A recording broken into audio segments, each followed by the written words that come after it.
Stay tuned to the end of the video to figure out how you can win one of these shirts. I'm doing a giveaway today. Welcome back to Project Seawolf. It's a gorgeous day here in Boat City.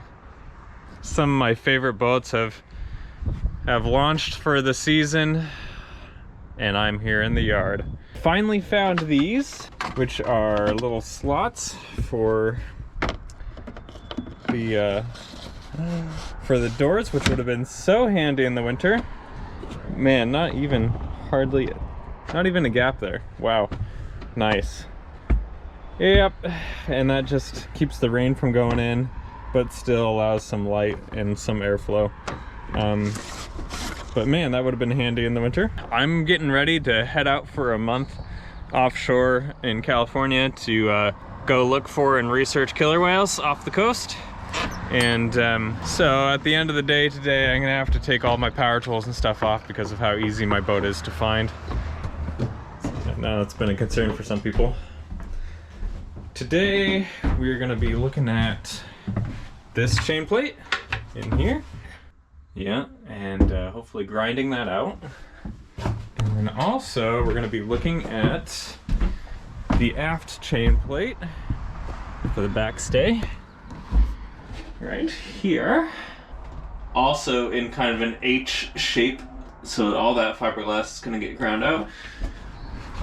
You know, with this new system of like straight shaped chain plates, I wonder if I should be putting a chain plate in the quarter of each side, or if I should have one big one in the middle.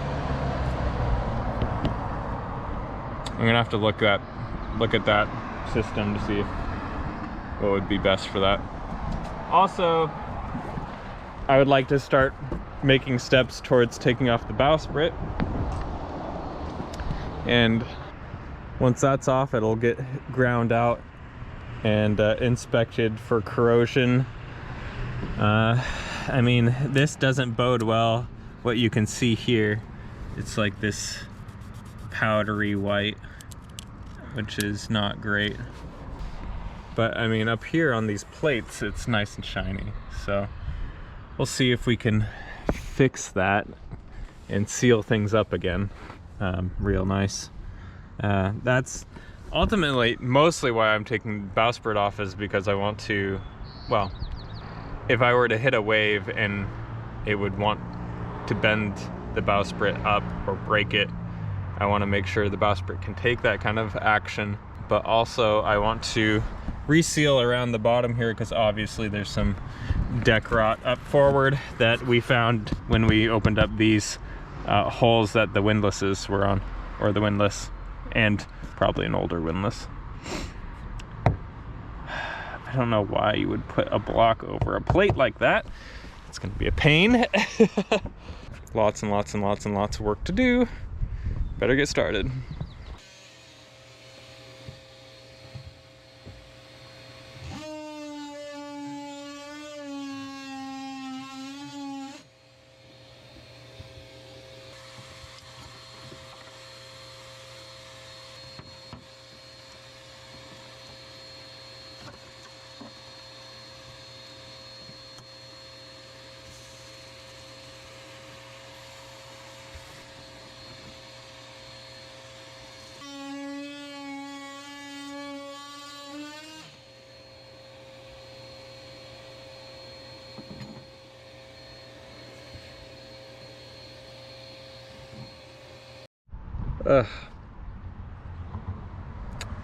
It's a pretty tight spot in there.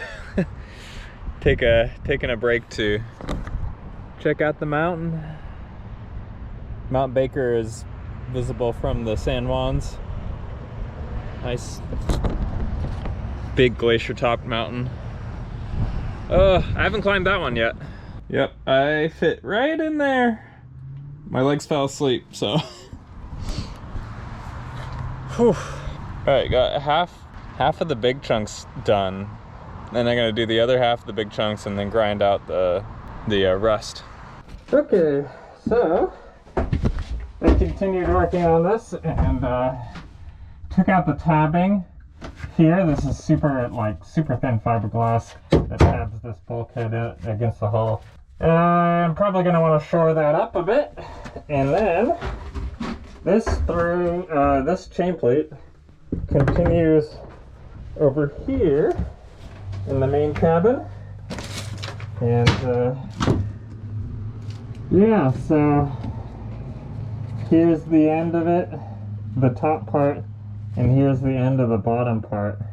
Okay, so there's like a wood piece here, and there's a void in between. Oh god. Okay, so you're gonna want to cut this more flat against there, cut into there, and cut into there.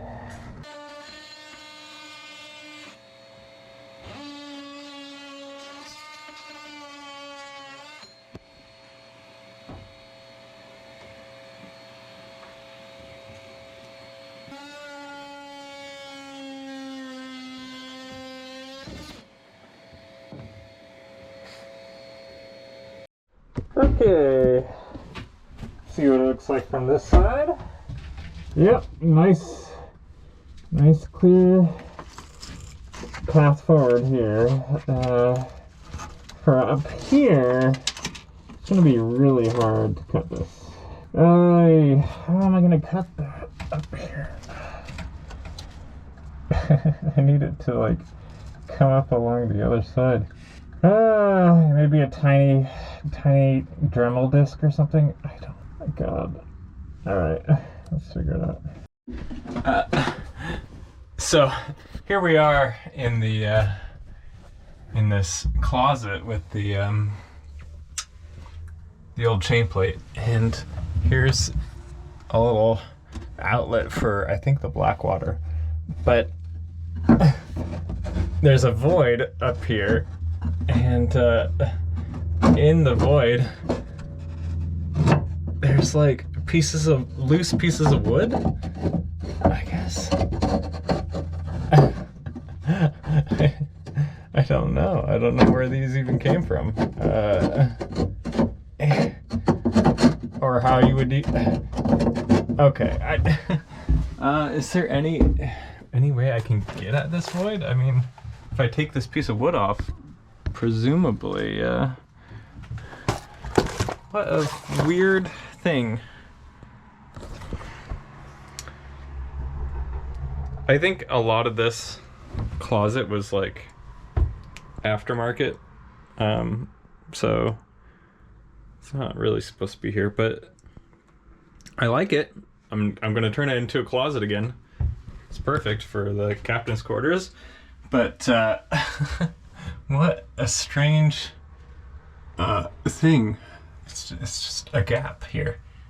I might have to cut a larger access to get that piece of wood out, because I hate rattling when I'm sailing. Everything is going to be secure and tabbed in and everything, and yeah, rattling and creaking I'm going to try and minimize.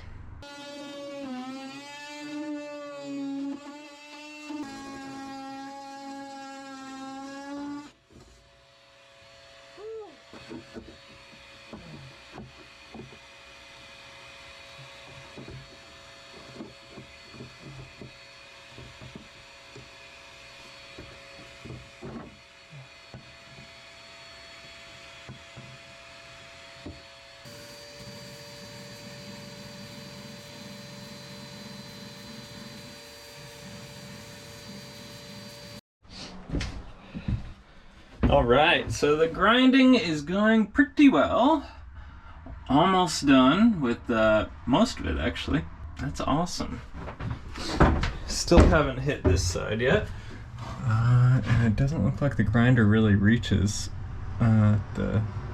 this side very well. Well, I'm gonna clean it up as best as I can, that's for sure. Taking another break. It's pretty tough fitting in here.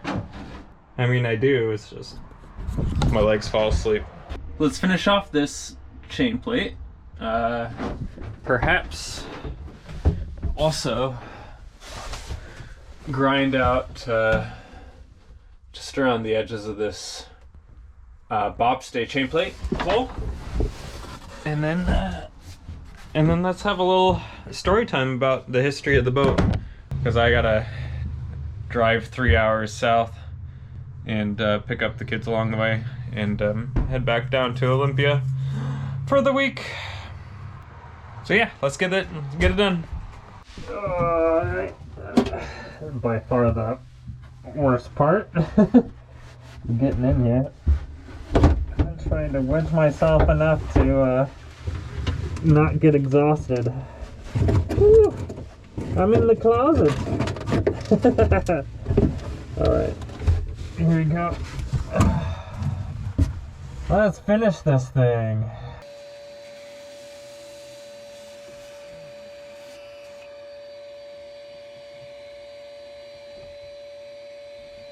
The vacuum going. There's still a lot. Oh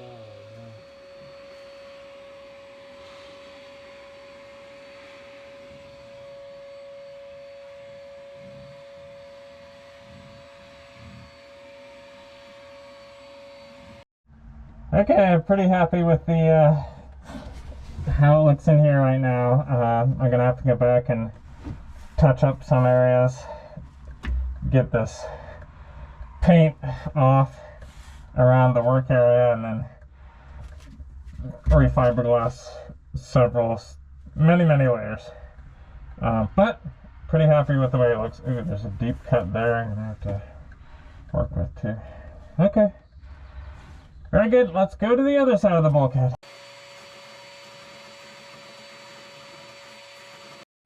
All right, that's looking pretty good. All ground out. Again, every single one. As soon as I start wiping it down with acetone, I'll probably find some more fractures and stuff that I'm gonna have to grind out and before I put on new layers of fiberglass. Welcome to Project Seawolf. I'm Kevin. Project Seawolf, in a nutshell, is the quest to obtain a sailboat that is solo sailable and to sail that sailboat around the world with an ecological focus. So along the way we'll do wildlife research and see particular species of wildlife. All this is gone over in much more detail in some of my older episodes, especially state of the project type episodes where I talk about the route and that I want to take and why, and certain species that I want to see. It has evolved over time to becoming a restoration project of this beautiful boat, and I want to share more about the history of this boat because I have been able to track down and identify everybody who has owned it and where the boat's been and how it got there. So right now we're sitting in the deck house, which is slightly raised above the main cabin, in a 1969 Seafarer 36C designed by Philip Rhodes or Philip Rhodes' son. There's kind of a question there if it was actually his son who designed it or if it was Philip Rhodes. But the Rhodes family designed this Seafarer 36 to do everything. Everything from a weekend sailor to a circumnavigator, which is why it's got such a shallow but very heavy and full keel. When I was sailing it out of Seattle before I bought it, it is agile in the water. It is beautiful inside when it's complete, and it has more living space of any other boat in this size range that I've ever been on. So I'm very excited to be cruising on it. As soon as I launch it, I'm gonna be on it. It'll be hard to get me off of it. So I'm very excited for that. This boat was bought off the production line in 1969 by a fellow named William Latity.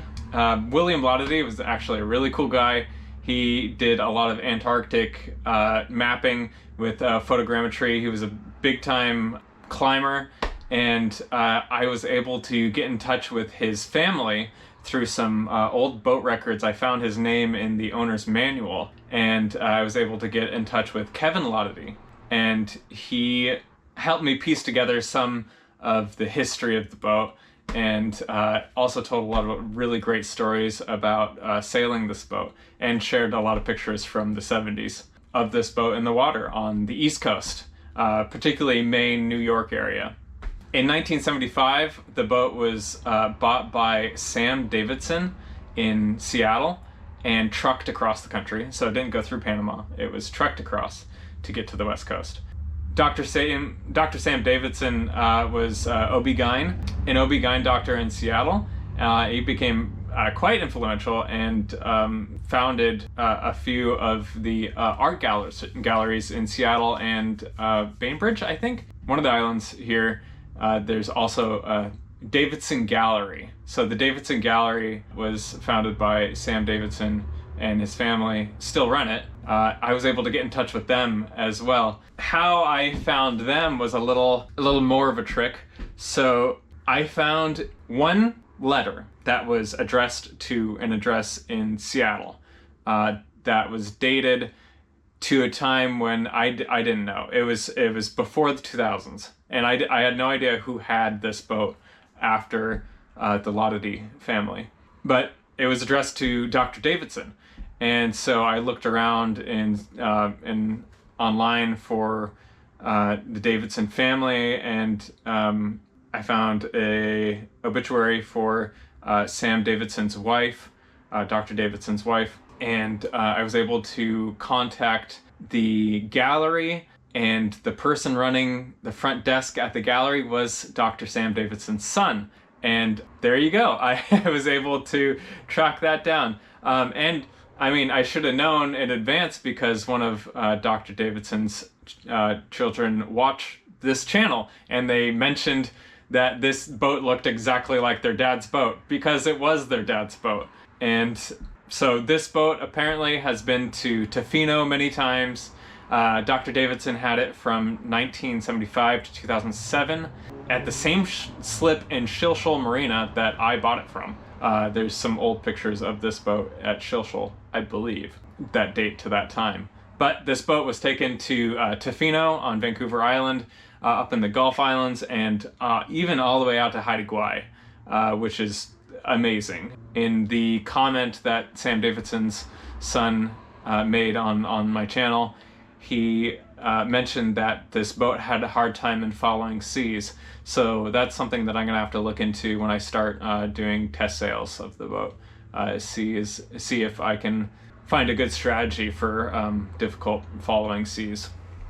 Before I knew it was the Davidson family that owned it, I found a poem that was written in one of the ship's records by Dr. John Luce, who was an Irish literary professor at Trinity College in Dublin, Ireland, who came out to visit Dr. Davidson and to sail this boat. And apparently he came over a couple times to sail this boat and wrote poems about it. I should mention that when the Lauderdale family had this boat, it was named Walk, W-H-A-L-K, the initials of Williams, well, of the family. And when Dr. Sam Davidson had this boat, he named it Tomatillo, which is a African name. And this is all occurring before I was born. So the second time Dr. John Luce, the Irish literary professor, was sailing this boat was the year I was born. So this boat has quite the storied history. In 2007, it was bought by Brian Ritz, who did a large renovation on this boat, and I actually met him and brought him on board. We didn't film an episode together, but maybe when we go sailing, or if he comes back and works on the boat with me, maybe we'll have a little interview with him. But he did an extensive renovation. Everything on this boat used to be like faux wood.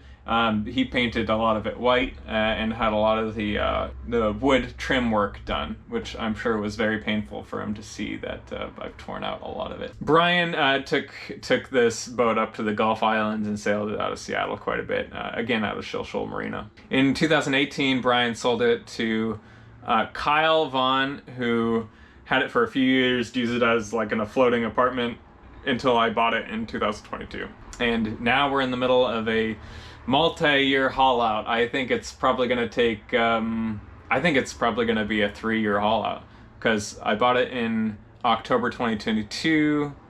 I've been working on it ever since. So now it's probably going to be a 2.5-year renovation at this point.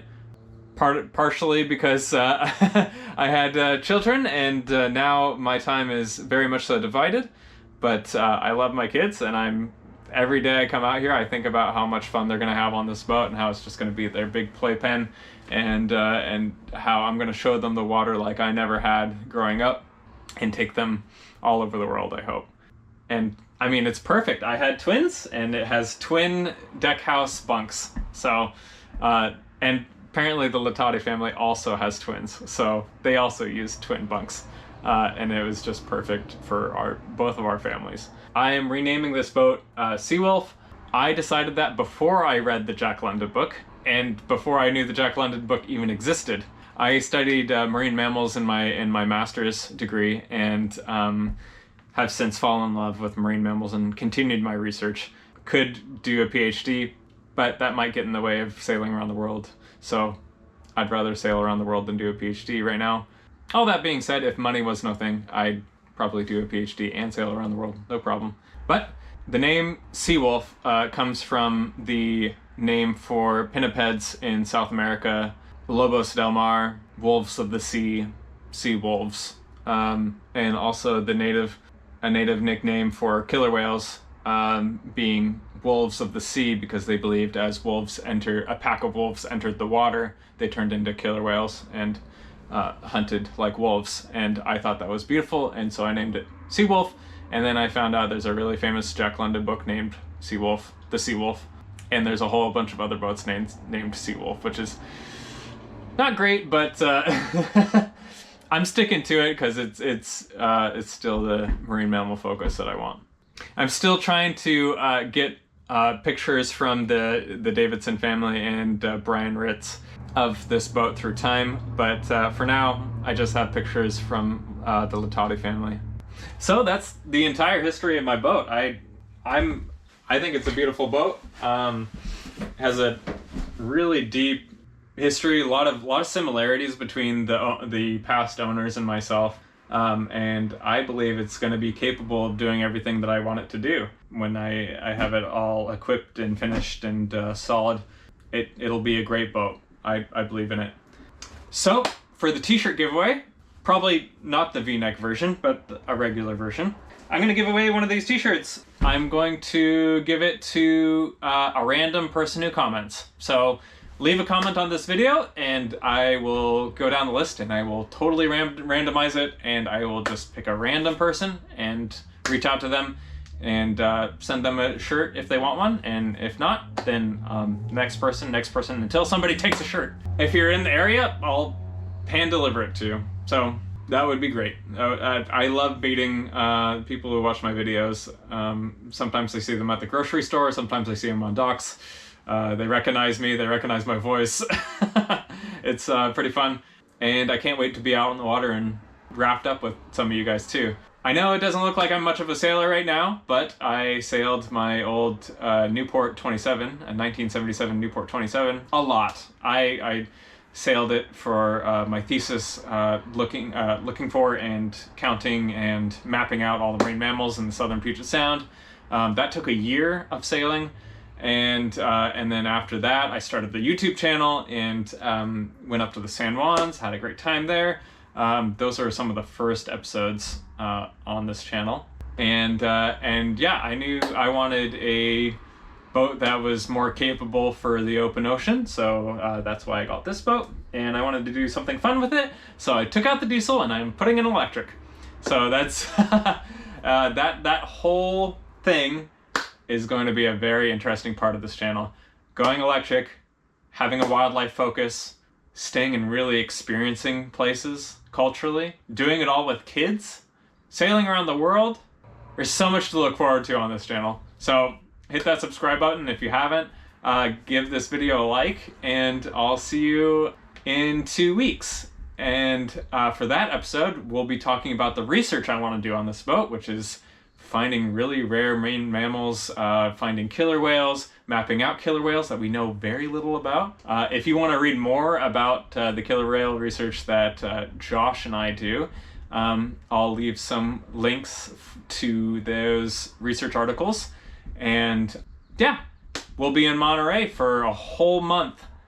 I'm gonna miss my kids like crazy, but we're gonna see some really cool things out of the killer whales that are in Monterey right now. They're killing Mkii whales, they're shredding sea lions, and there's a new population that Josh and I have proposed exist off of Monterey that were just sighted today.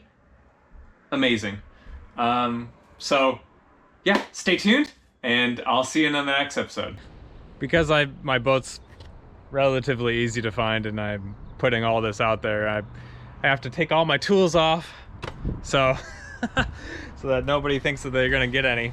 So look, tools not here. There's nothing valuable on here anymore.